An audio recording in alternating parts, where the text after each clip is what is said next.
சங்கீதம் 1:3, அவன் கையீடு அவன் செய்கிறதெல்லாம் வாய்க்கும். கர்த்தர் இன்னைக்கு ஒரு வாக்கு போட்டார், என்ன தெரியுமா? கையிட்டு செய்கிற உங்கள் வேலைகள் எல்லாம் வாய்க்க செய்யும்படி அவர் உங்களுக்காக உறுதி கொடுத்திருக்கிறார். உங்களுக்காக அவர் அந்த உறுதியை எடுத்திருக்கிறார் தேவ பிள்ளைகளே.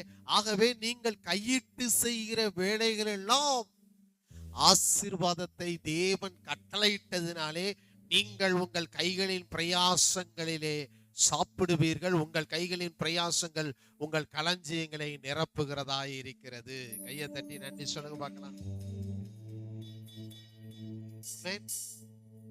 கொஞ்சம் விசுவாசிக்கணும், தேவன் மீது நம்பிக்கை வைக்க வேண்டும்.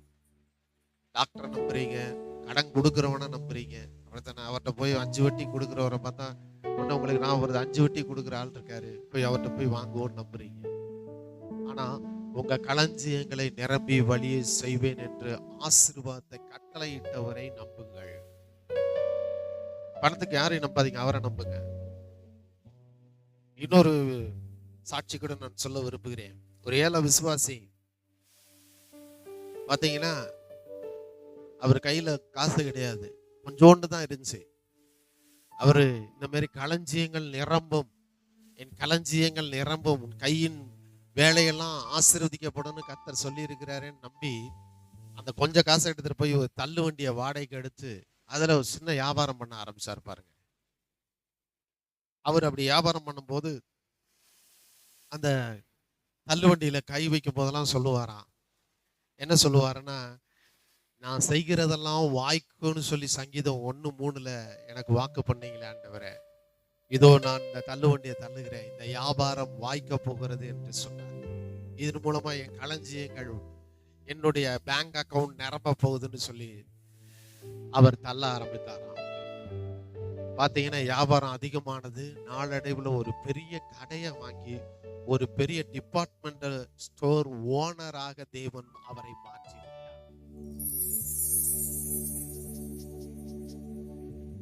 ஒவ்வொரு முறையும் நீங்க உங்க வேலைகளை பார்க்கும்போது,